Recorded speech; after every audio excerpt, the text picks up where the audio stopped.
Գիտես, որ խոսք ունի զորություն, Աստծո խոսքում գրված է, ինչ որ կապես, արձակես երկրի վրա, արձակված կլինի, կապված կլինի երկնքում։ Ուզում եմ պատմեմ մի կնոջ մասին, վառ օրինակա, սխալ դավանության։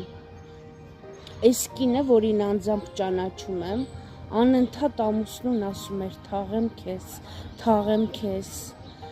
գիտես, շատ բավականին երկար ժամանակ, ու ի վերջո թաղեց իր ամուսնուն, այսինքն այդ մարդը մեռավ։